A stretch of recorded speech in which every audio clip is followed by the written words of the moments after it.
Good evening, good evening. हाँ जी, आप लोगों को भी गुरु पूर्णिमा की हार्दिक शुभकामनाएं। आज हम लोगों से इरविन समझौता करेगा। अच्छा, ठीक है। ठीक है। देखो, इरविन समझौता शुरू करने से पहले पिछली क्लास में एक जो बात हुई थी धर्सना कांड को लेके, तो उस पे मैंने बोला था कि धर्सना जो है वो महाराष्ट्र से रिलेटेड है। ठीक है।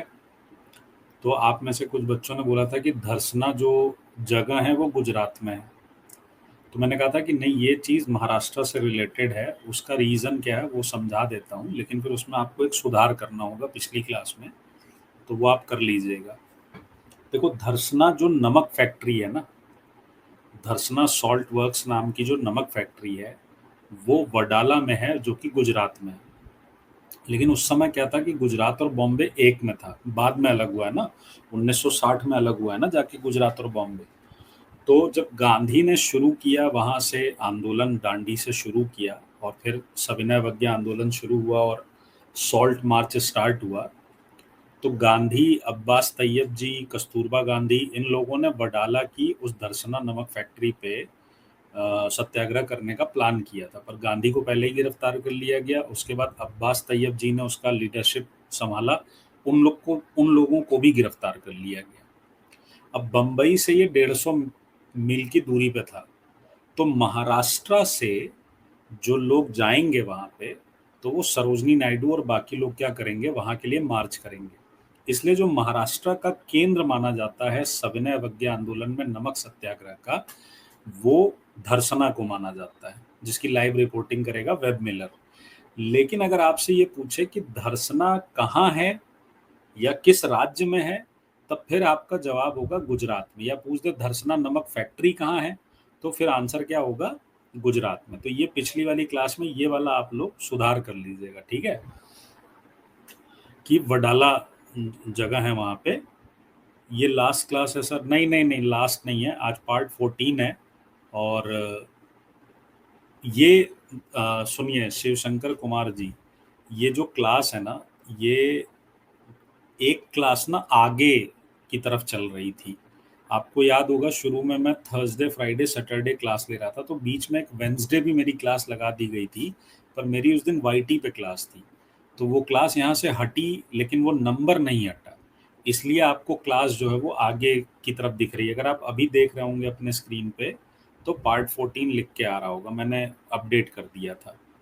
ठीक है, मैंने अपडेट कर दिया था, आज पार्ट 14 है। पीडीएफ मिलेगा ना? पीडीएफ तो आपके क्लास के बगल में ही लगा रहता है, क्लास के बगल में ही लगा रहता है। ठीक है, तो अब अगर आप लोगों की आज्ञा हो तो मैं आज की क्लास करूं स्टार्ट। ठीक है, आज की क्लास समझा समझा के लिखवा दे रहा हूं। ठीक है, इसकी पीडीएफ मैं बना के अलग से डाल दूंगा।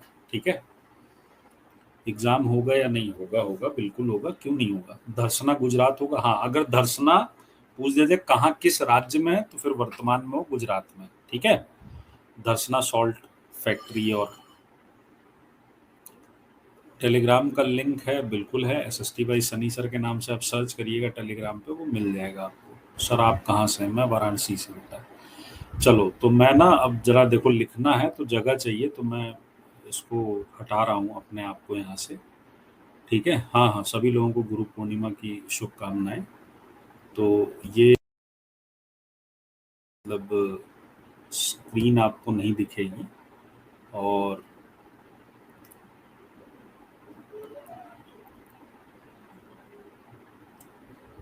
हाँ, अब एक बार मुझे बता दीजिए कि आपको स्क्रीन पूरी दिख रही है। तो आज हम लोग बात करेंगे कहाँ से? तो हम शुरुआत करेंगे गांधी इरविन पैक्ट। ठीक, कहाँ से शुरुआत करेंगे? गांधी इरविन समझौता। ठीक है, एक बार मुझे बस इतना बता दो कि नहीं, ठीक है, रुक जाओ एक मिनट, एक मिनट रुक जाओ बस। अब बताओ, अब दिख रहा है? अब दिख रहा है? Gandhi Irwin pact.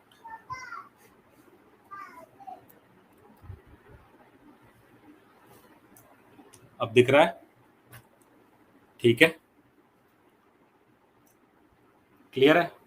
नहीं, आईएनएम में एक क्लास और लगेगी।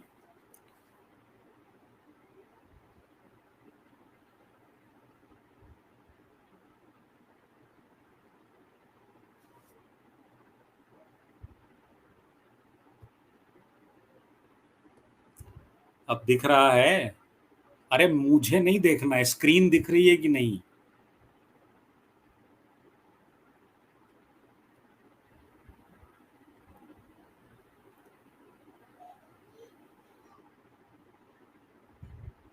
स्क्रीन दिख रही है ना? बस मेरे को देख के क्या करोगे? मेरे को तो रोज देखते ही हो। ठीक है, लिखने के लिए जगह चाहिए तो मुझे हटना पड़ेगा यहाँ से। हाँ, तो मैं नहीं दिखूंगा, स्क्रीन दिखनी चाहिए। ठीक है, चलो शुरू करें अब। ठीक है, शुरू कर रहे हैं फिर। चलिए, तो गांधी इरविन पैक्ट की अगर मैं बात करूं, तो गांधी इरविन पैक्ट हुआ कब? गांधी इरविन पैक्ट हुआ 5 मार्च 1931 में। ठीक, 5 मार्च 1931 को। और इसे किस नाम से जाना जाता है? दिल्ली समझौता। ठीक, किस नाम से जाना जाता है? दिल्ली समझौता भी कहा जाता है, also known as Delhi pact. ठीक है, इसे दिल्ली समझौता के नाम से भी जाना जाता है। ठीक है, अच्छा। गांधी और इरविन के बीच में जो मेन मुद्दा था बातचीत का, वो ये था कि सविनय अवज्ञा आंदोलन जिस तरीके से तेजी पकड़ रहा था, तो उसको लेकर सरकार ने सोचा कि अगर जल्दी बातचीत नहीं की गई तो ये बवाल थोड़ा सा ज्यादा बढ़ सकता है। तो इसलिए गांधी ने बुला लिया कि ठीक है, आप लोग आ जाइए और आकर बातचीत कर लेते हैं। तो चले गए भाई सारे लोग बात करने की। ठीक है, चलो पहुंच जाते हैं। अब एक मेन मुद्दा तो ये था कि गांधी जो है वो क्या कह रहे थे? गांधी कह रहे थे कि नमक बनाने का अधिकार मिलना चाहिए सब लोगों को। नमक बनाने का सब लोगों को क्या मिलना चाहिए? अधिकार मिलना चाहिए। तो वो बात एक्सेप्ट कर ली जाएगी। ठीक, मतलब बेसिकली जो गांधी ने 11 सूत्री मांगे भेजी थी अपनी, उसमें से काफी कुछ क्या कर लिया गया? एक्सेप्ट कर लिया गया। काफी कुछ क्या कर लिया गया? एक्सेप्ट कर लिया गया। ठीक है, और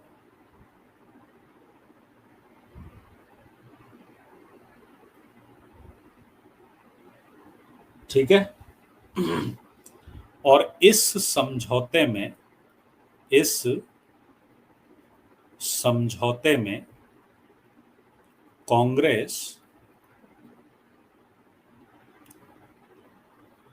सेकंड राउंड टेबल कॉन्फ्रेंस, यानी द्वितीय गोलमेज सम्मेलन में भाग लेने के लिए, देखिए मुझे ना आपके कमेंट नहीं दिख रहे हैं, इसलिए मैं आपसे रिक्वेस्ट कर रहा हूं कि आप लोग कमेंट वमेंट मत करिएगा, अभी चुपचाप पढ़िए, लास्ट के 5 मिनट बात कर लेंगे। ठीक है, तो द्वितीय गोलमेज सम्मेलन में भाग लेने के लिए तैयार हो गई। ठीक, भारतीयों को समुद्र किनारे नमक बनाने की अनुमति नमक बनाने की अनुमति दे दी गई और नमक पर टैक्स कम कर लिया गया। नमक पर टैक्स कम कर लिया गया कि ठीक है, आप लोग सॉल्ट मेकिंग कर सकते हैं। ठीक है, और टैक्स भी कम कर लिया गया। और इसी सम्मेलन में एक पॉइंट था जो कि था राजनीतिक बंदियों की रिहाई के लिए सरकार मान गई। अब यहां पर यह था कि गांधी ने यह बोला था कि जो भी इस समय बंदी बनाए गए हैं उन सबको छोड़ दिया जाना चाहिए, जिस पर सरकार ये कह रही थी कि नहीं, हम केवल क्या करेंगे, हम केवल पॉलिटिकल प्रिजनर्स को छोड़ेंगे। पॉलिटिकल प्रिजनर का मतलब क्या होता है?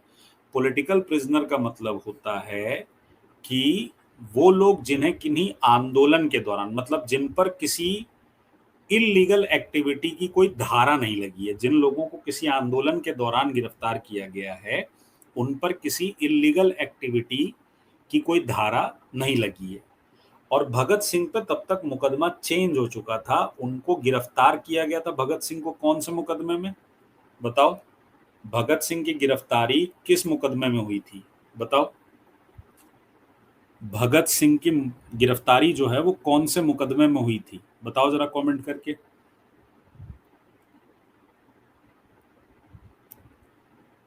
बोलो।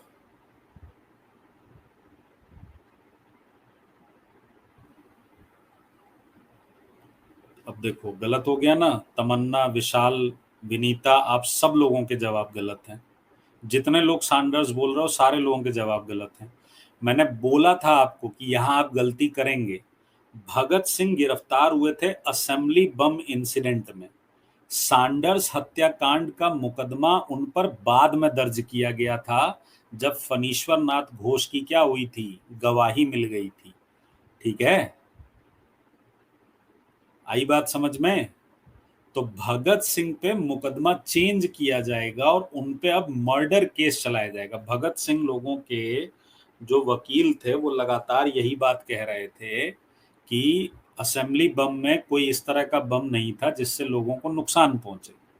तब तक सरकार को गवाह मिल गया सैंडर्स मर्डर केस का।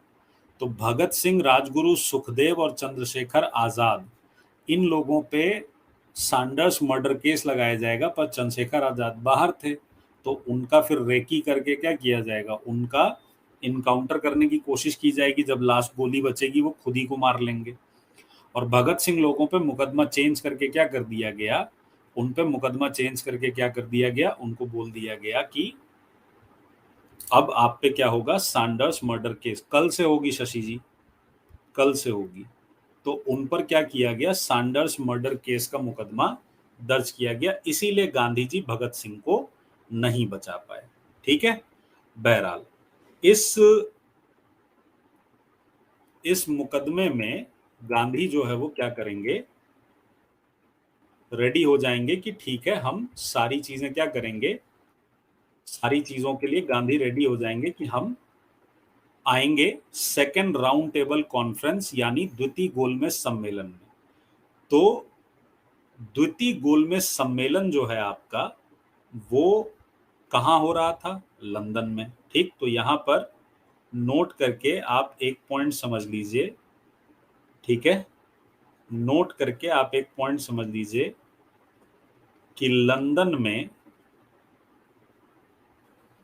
सेंट जेम्स पैलेस, लंदन में सेंट जेम्स पैलेस में गोलमेज सम्मेलन का आयोजन किया गया था।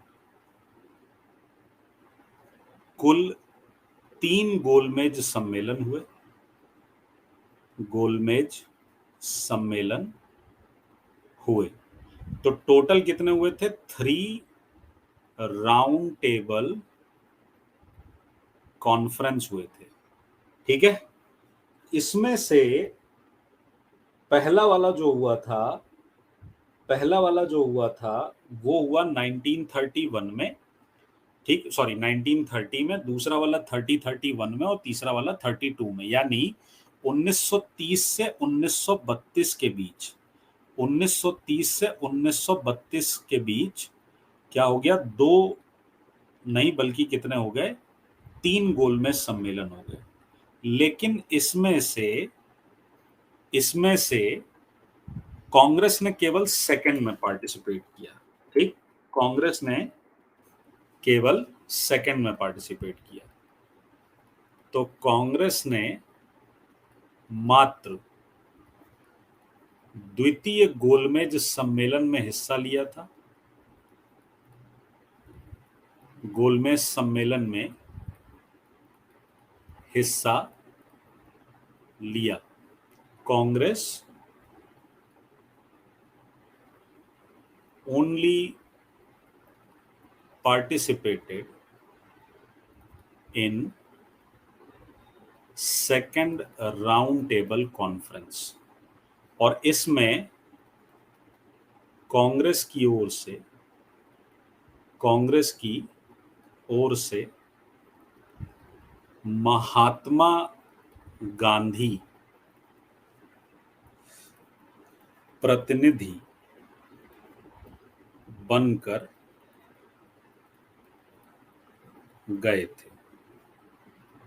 SS राजपुताना नामक जहाज से गए थे। पानी का जहाज चलता था ना। तो क्लियर है ये पॉइंट? क्लियर है ये पॉइंट?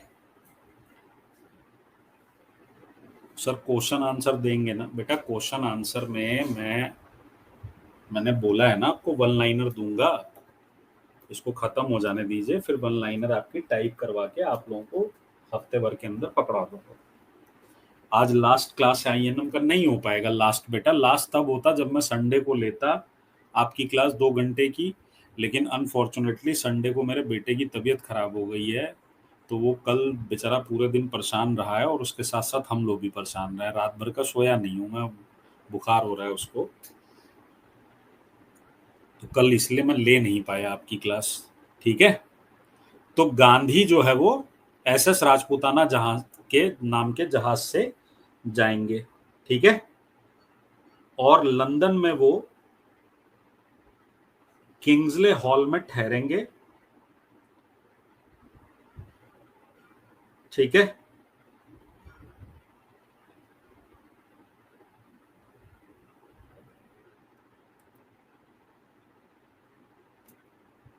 तो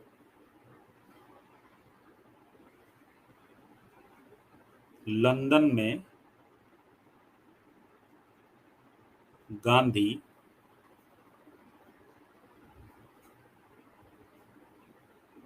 किंग्सले हॉल, लंदन में गांधी कहाँ ठहरे? किंग्सले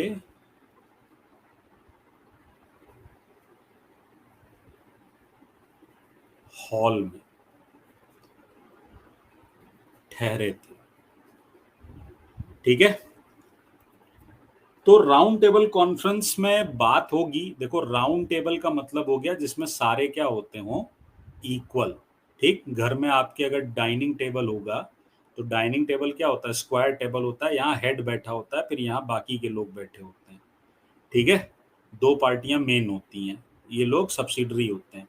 पर राउंड टेबल का मतलब ये हो गया कि सारे के सारे क्या हो गए, इक्वल। पहला मौका था जब कांग्रेस को और बाकी लोगों को बाकायदा क्या किया गया, इक्वल मतलब बराबरी के मुद्दे पर, बराबरी के मौके पर उनको जगह दी गई बात करने के लिए। लेकिन वही पुराना राग अलापा गया कि भारत को सेल्फ डोमिनियन मिल जाएगा और ये हो जाएगा वो हो जाएगा। आपको पता है 1929 में हमने क्या बोल दिया था कि अब तो भैया क्या चाहिए, पूरी आज़ादी चाहिए, पूर्ण स्वराज चाहिए। ये बात तो हमने 1929 में ही कह दी थी। तो सेल्फ डोमिनियन को एक्सेप्ट करने का कोई मतलब था ही नहीं।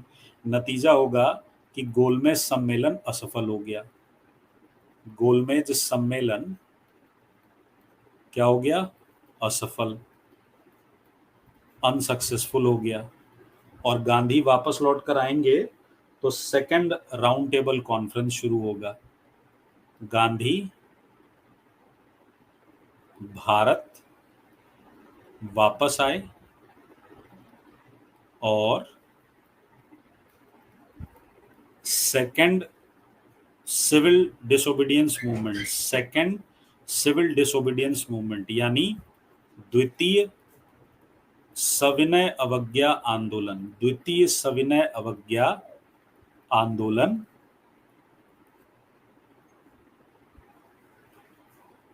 पुनः आरंभ किया गया। लेकिन सरकार इस बार तैयार बैठी थी, तो सरकार ने कांग्रेस को गैर कानूनी घोषित कर दिया, गैर कानूनी घोषित कर दिया, अनलॉफुल ऑर्गेनाइजेशन, अनलॉफुल ऑर्गेनाइजेशन घोषित कर दिया। सरकार को क्या कर दिया, गैर कानूनी घोषित कर दिया और आंदोलन को पहले ही दबा दिया। इस समय जो गवर्नर जनरल था वो चेंज हो गया था और गवर्नर जनरल का नाम था लॉर्ड विलिंगडन। ठीक, गवर्नर जनरल का नाम क्या था, लॉर्ड विलिंगडन। तो यही वो फैक्ट है जहां पर बच्चे होते हैं कंफ्यूज। क्यों? क्योंकि तुम्हें याद होगा कि सिविल डिसोबीडियंस मूवमेंट जब स्टार्ट हुआ था उस समय गवर्नर जनरल कौन था, तो उस समय तुमने देखा था गवर्नर जनरल था लॉर्ड इरविन। लेकिन जब सेकेंड टाइम ये दोबारा स्टार्ट हुआ, द्वितीय सविनय अवज्ञा आंदोलन शुरू हुआ, तो उस समय गवर्नर जनरल कौन था, लॉर्ड विलिंगडन। तो ये वाला क्वेश्चन पूछा जाता है कि द्वितीय सविनय अवज्ञा आंदोलन के समय गवर्नर जनरल कौन था। ठीक है, गवर्नर जनरल कौन था, ये होटल था, नहीं होटल नहीं था। ठीक है, पुनः लिख दिए, पुनः लिखा है बेटा। अरे तुम लोग इसकी लिखावट पे ज्यादा मत जाओ, ये सब मिल जाएगा लिख के, टेंशन मत लो, सुनो जो कह रहे हैं वो सुनो। सेकेंड राउंड टेबल कॉन्फ्रेंस कब हुआ? सेकेंड राउंड टेबल कॉन्फ्रेंस होगा बेटा 1931 में। ठीक है, सितंबर 1931 से लेकर दिसंबर 1931 तक। क्वेश्चन रिपीट, तो क्वेश्चन रिपीट में ये है कि पहला वाला जब जैसे सविनय अवज्ञा आंदोलन जब शुरू हुआ तो उस समय गवर्नर जनरल थे लॉर्ड इरविन, तभी तो गांधी इरविन के बीच में समझौता होगा ना। लेकिन जब द्वितीय सविनय अवज्ञा आंदोलन शुरू हुआ, पूरा घटनाक्रम समझिए, कहानी की तरह समझिए, सन मत याद करिए नहीं तो आप हमेशा भूलेंगे। पूरी स्टोरी क्या है, सविनय अवज्ञा आंदोलन का स्टार्ट होगा, ठीक है, फिर गांधी इरविन के बीच में समझौता होगा। गांधी इरविन समझौता हो रहा है 5 मार्च 1931 को। भगत सिंह वाला पॉइंट इसी में क्लियर नहीं हो पाएगा, तो 23 मार्च 1931 को भगत सिंह को फांसी दे दी जाएगी। 23 मार्च 1931 को क्या कर दी जाएगी, भगत सिंह को फांसी दे दी जाएगी। ठीक है, क्लियर है? 23 मार्च 1931 को भगत सिंह को फांसी दे दी जाएगी। उसके बाद गांधी निकल जाएंगे सेकेंड राउंड टेबल कॉन्फ्रेंस में पार्टिसिपेट करने। सेकेंड राउंड टेबल कॉन्फ्रेंस सितंबर 1931 से लेकर दिसंबर 1931 तक चलेगा। गांधी वापस आ जाएंगे, द्वितीय सविनय अवज्ञा आंदोलन शुरू किया जाएगा, पर इस समय तक गवर्नर जनरल कौन आ जाएगा, लॉर्ड विलिंगडन आ जाएगा। और लॉर्ड विलिंगडन जो है वो कांग्रेस को क्या कर देगा, अनलॉफुल ऑर्गेनाइजेशन डिक्लेयर कर देगा, गैर कानूनी ऑर्गेनाइजेशन कह के, और इस आंदोलन को चलने से पहले ही क्या कर देगा, वो खत्म कर देगा। क्लियर हुई बात? मेरी बात सुन रहे हो कि नहीं यार?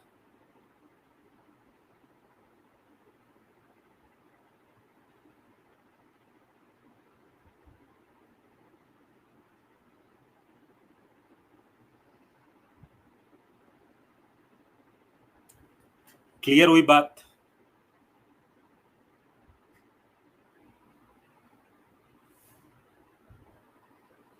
क्लियर हुई बात? ठीक है, अब सुनो अगली बात ध्यान से।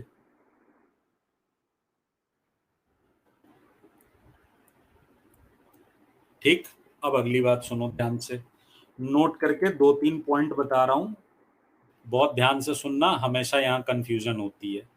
ठीक है, सेकेंड राउंड टेबल कॉन्फ्रेंस के दौरान फ्रैंक मोरेस, ये एक राइटर था, ने गांधी को अर्ध नग्न फकीर कहा था। क्या कहा था? अर्धनग्न फकीर कहा था, सेमाई न्यूड सेंट बोला था। ठीक, क्या बोला था? सेमाई न्यूड सेंट बोला था। ठीक है, सेमाई न्यूड सेंट कहा था। किसने कहा था?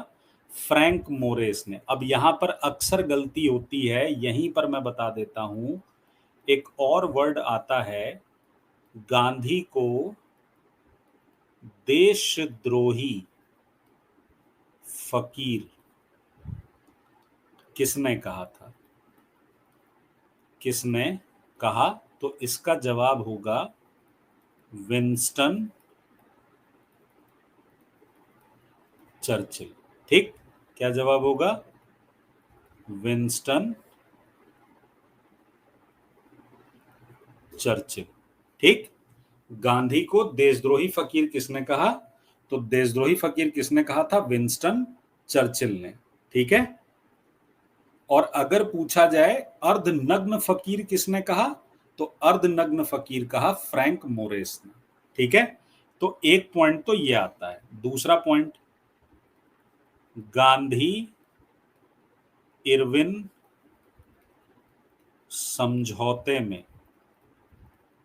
समझौते के बाद सरोजनी नायडू ने गांधी और इरविन को दो महात्मा, क्या कहा था? टू सेंट्स कहा था। ठीक, क्या कहा था? टू सेंट्स कहा था। क्लियर है पॉइंट? क्लियर है पॉइंट? बोलिए।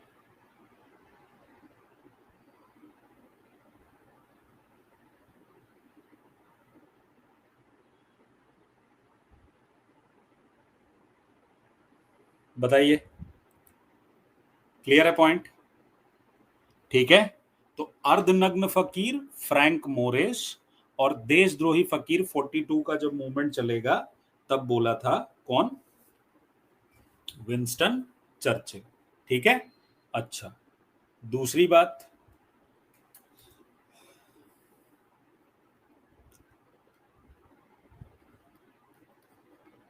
Elon Campbell Johnson. ठीक, एलन कैम्पबेल जॉनसन ने गांधी के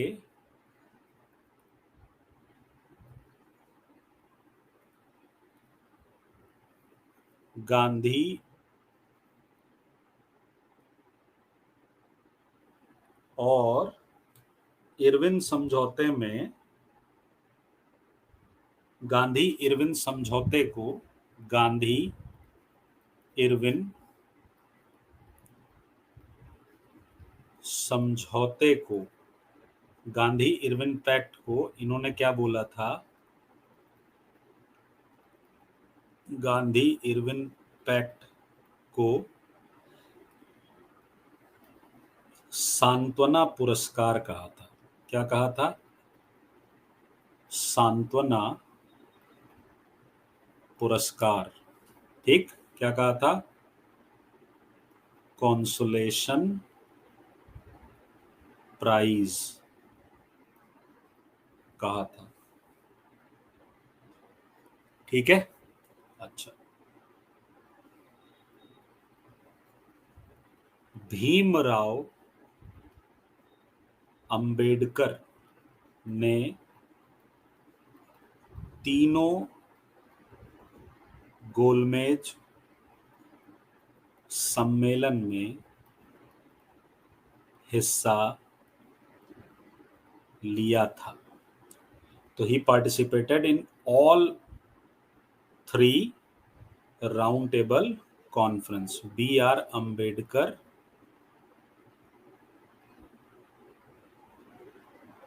participated in all RTC. Clear point? Clear a point? Who was the prime minister during RTC?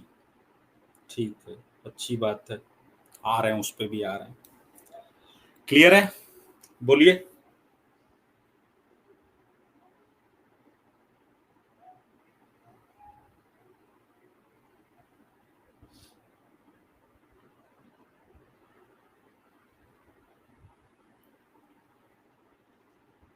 Clear भाई? ठीक है, चलो।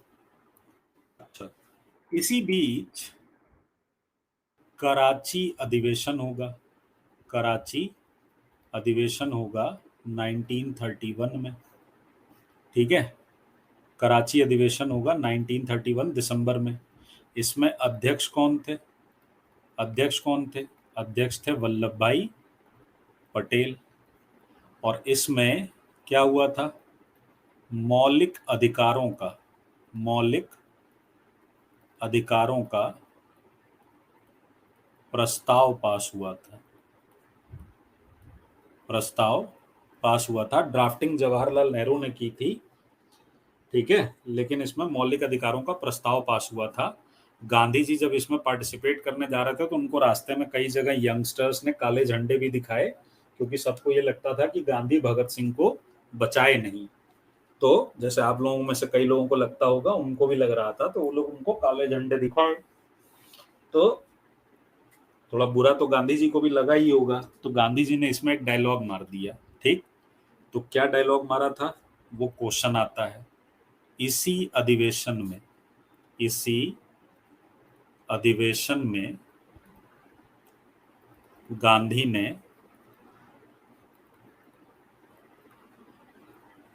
Resolution of fundamental right was passed. इसी अधिवेशन में गांधी ने कहा था कि गांधी मर सकते हैं, गांधी मर सकते हैं, परंतु गांधीवाद नहीं। कि मैं मर जाऊंगा पर मेरी आइडियोलॉजी नहीं मरेगी ना। Gandhi may die but Gandhism not. Gandhi may die but Gandhism not. ठीक है। अच्छा, अब आते हैं वापस उस बात पे कि अंबेडकर ने तीनों राउंड टेबल कॉन्फ्रेंस में पार्टिसिपेट किया। ठीक है। अच्छा, राउंड टेबल कॉन्फ्रेंस जो है, उस समय वहां पर जो प्राइम मिनिस्टर थे उनका नाम था रैमजी मैकडॉनल्ड। ठीक है, क्या नाम था? रैमजी मैकडॉनल्ड नाम था। ठीक, रैमजी मैकडॉनल्ड ने इस चीज को समझा कि हम इस बात का फायदा उठा सकते हैं। ठीक है, हम इस बात का फायदा उठा सकते हैं। इनफैक्ट सविनय अवज्ञा आंदोलन से ही रैमजी मैकडॉनल्ड क्या थे, वहां पे प्राइम मिनिस्टर थे। तो रैमजी मैकडॉनल्ड ने इस चीज को लेकर क्या किया, उन्होंने एक कम्युनल अवार्ड डिक्लेयर कर दिया। ठीक, क्या डिक्लेयर कर दिया? Communal award. हिंदी में से कहते हैं सांप्रदायिक पंचाट। हिंदी में क्या कहते हैं इसको? सांप्रदायिक पंचाट डिक्लेयर कर दिया। ठीक है, किसने डिक्लेयर किया? British prime minister Ramsay MacDonald द्वारा घोषित। ठीक, ये बात है 16 अगस्त। डेट इंपॉर्टेंट नहीं है, बस कंटिन्यूएशन के लिए बता रहा हूं। 16 अगस्त 1932। और इस सांप्रदायिक पंचाट में किया क्या गया, इसमें कहा गया कि दलितों को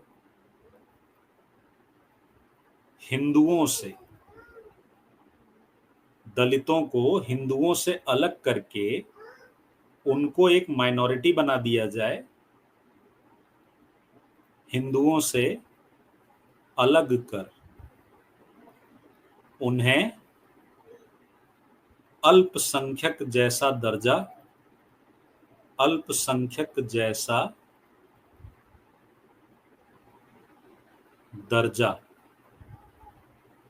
दिया जाए और उन्हें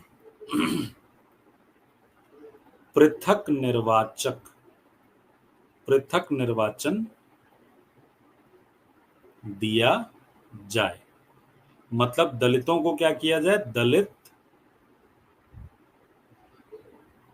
should be separated from Hindus. Dalits should be separated from Hindus.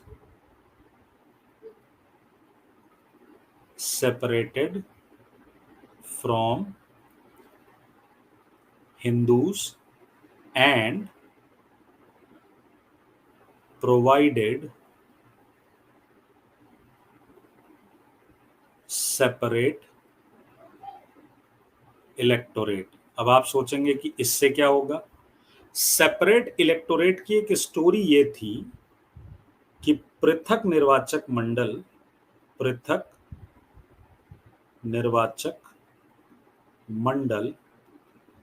1909 के मॉर्ले मिंटो रिफॉर्म द्वारा मुस्लिमों को प्रदान किया गया था। और इसके बाद 1919 में सिखों को भी दिया गया। ठीक है, 1919 में सिखों को भी दिया गया। ठीक है, 1919 में वो सिखों को भी। यार मैं तुम लोगों को बोल रहा हूं कि पीडीएफ के चक्कर में मत परेशान करो। अभी परेशान हो, मैं दे दूंगा पीडीएफ अलग से। अभी पहले सुन लो जो सुना रहा हूं, जो बता रहा हूं। तुम लोग गजब हो यार। अभी फिर अगली बार पूछेंगे कि सांप्रदायिक पंचाट में क्या था, तो किसी का जवाब निकलेगा नहीं।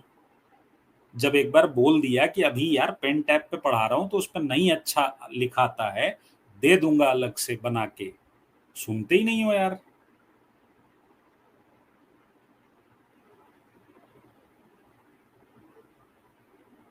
बोले अब हम।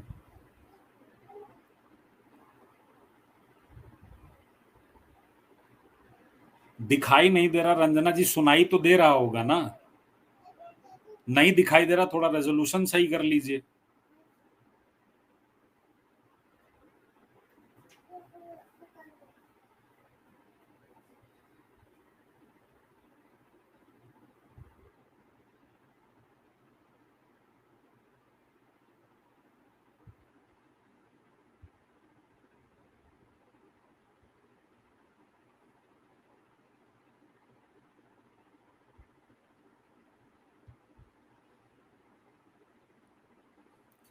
तो मैं कह रहा था कि कम्युनल अवार्ड जो है उसमें क्या हुआ, British prime minister Ramsay MacDonald ने दलितों को बोला कि हम दलितों को हिंदुओं से सेपरेट कर देंगे।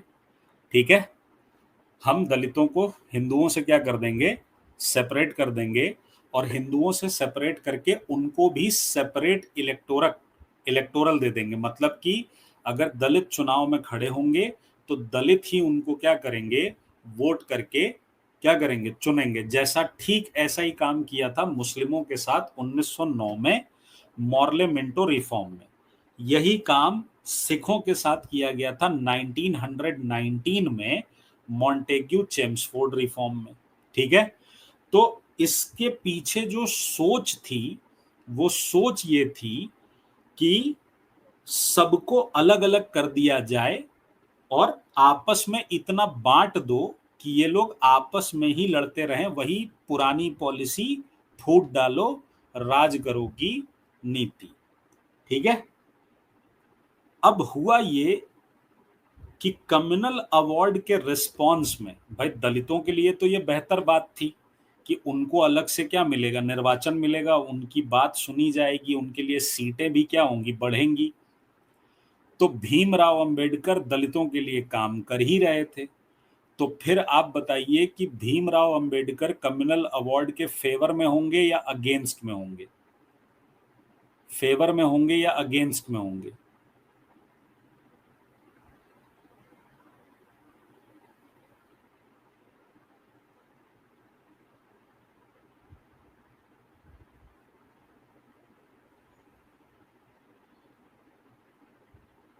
फेवर में होंगे।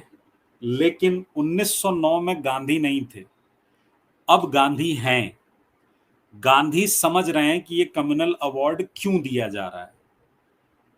गांधी समझ रहे हैं कि ये कम्युनल अवार्ड देकर फिर से बांटने की कोशिश की जा रही है, जैसा 1909 में किया गया था। तो क्या गांधी कम्युनल अवार्ड के फेवर में होंगे या अगेंस्ट होंगे?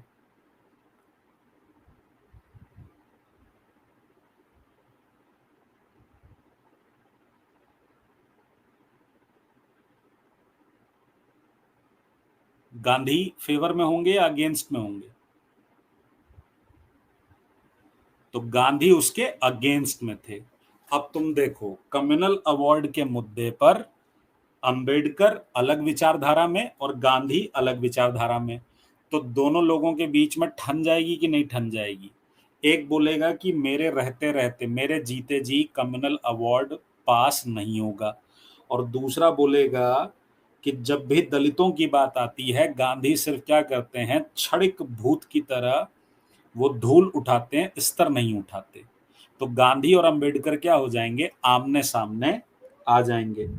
गांधी और अंबेडकर क्या होंगे, आमने सामने आ जाएंगे, है ना। गांधी इस समय थे 1919 में, गांधी जी कुछ नहीं किया। अरे यार 1919 में उनको आए कितना साल हुआ था? 1919 में उनकी एक्सेप्टेंस इतनी भयंकर भी नहीं थी ना कि पूरे देश में हो जाए उनकी बात। विरोध तो किए ही थे, लिखे तो थे ही सब जगह, लेकिन अभी तो उनके हाथ में लीडरशिप है ना, तो वो कर सकते हैं ना कुछ। तो गांधी को इस समय उठा के जेल में डाल दिया गया था। गांधी थे पूना की यरवदा जेल में। गांधी थे पूना की यरवदा जेल में।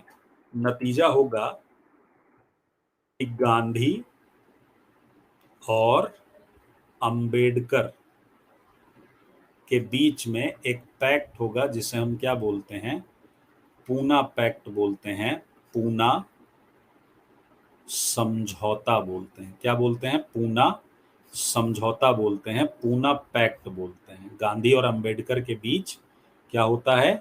पूना समझौता। ठीक, पूना पैक्ट।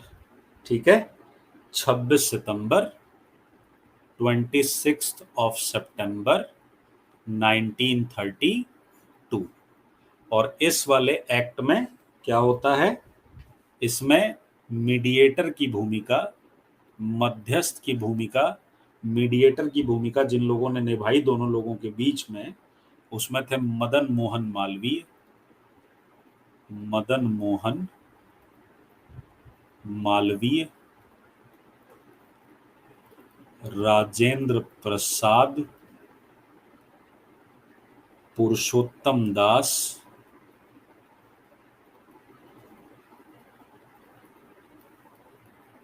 सी राजगोपालाचारी। ठीक, ये लोग क्या थे, मीडिएटर की भूमिका निभा रहे थे दोनों लोगों के बीच में। इस समझौते में, इस समझौते में दलितों के लिए दलितों के लिए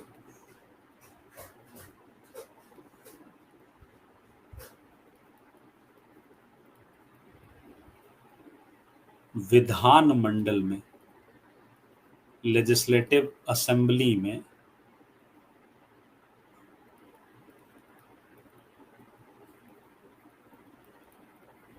सीटें बढ़ा दी गई और दूसरी तरफ गांधी दलित उत्थान में लग गए। उनको समझ में आ गया था कि ये प्रॉब्लम अगर नहीं एड्रेस की गई तो ये प्रॉब्लम आगे चल के बहुत बड़ी प्रॉब्लम बन जाएगी। तो गांधी दलित उत्थान में, दलित अपलिफ्टमेंट में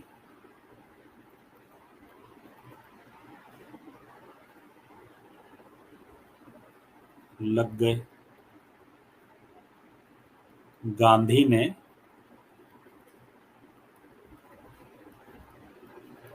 दलितों को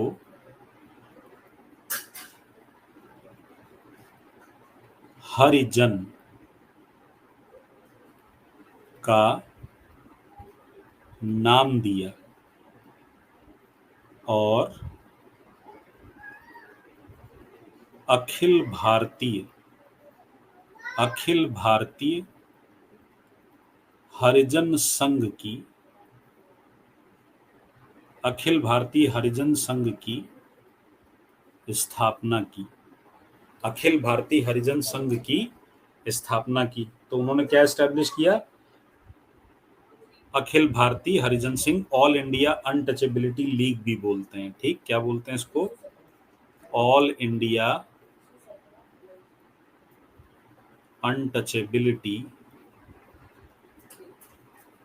लीग भी बोला जाता है। ठीक है, 1932 में ही, 1932 में ही। ठीक है, इसके अखिल भारतीय हरिजन संघ के जो अध्यक्ष थे वो थे घनश्याम दास बिरला। कौन थे? घनश्याम दास बिरला। और इसके जो सचिव थे, सेक्रेटरी थे, वो कौन थे? वो थे अमृतलाल। इनको ठक्कर बापा के नाम से भी जाना जाता है। ठीक, ठीक है। गांधी ने हरिजन नामक पत्रिका भी निकाली। क्लियर है पॉइंट? क्लियर है पॉइंट? 71 के बदले 148 कर दिया गया, सही बात है। प्रांतीय विधानसभाओं में 71 सीटों की जगह 148 कर दिया गया था, सही बात है। बताइए, क्लियर है पॉइंट? थोड़ा सा ना मैनेज करना सीखिए। मैंने किसी का कमेंट देखा जिसने कहा कि आज की क्लास में वो बात नहीं है। बेटा, कभी कभी ऐसी जगह पोस्टिंग मिल जाएगी जहां न बिजली होगी, न पानी होगा, न लाइट आती होगी, न ढंग का पीने का पानी होगा, वहां भी पढ़ाना पड़ेगा। ठीक है, तो थोड़ा परिस्थितियों को देखना भी सीखो। अगर कोई आदमी, कभी कभी उसकी मजबूरी है, अगर वो घर से ले रहा है क्लास, तो ऐसा नहीं है कि मैनेज नहीं किया जा सकता। वो बात नहीं है का मतलब ये थोड़ी ना मैं यहाँ मुजरा दिखाने थोड़ी ना बैठा हूं तुमको कि ठुमका लगा रहा हूं, तुम जो है वाह वाह चिल्लाओगे। ठीक है, तो थोड़ा सा इसको समझा करो बात। ठीक है, चलो आज के लिए इतना ही। कल जो है 1935 के एक्ट से बात करेंगे। ठीक है, 1935 के एक्ट से बात किया जाएगा। ठीक है, चलिए ठीक है, फिर आज के लिए इतना ही। टाटा, बाय बाय, नमस्कार।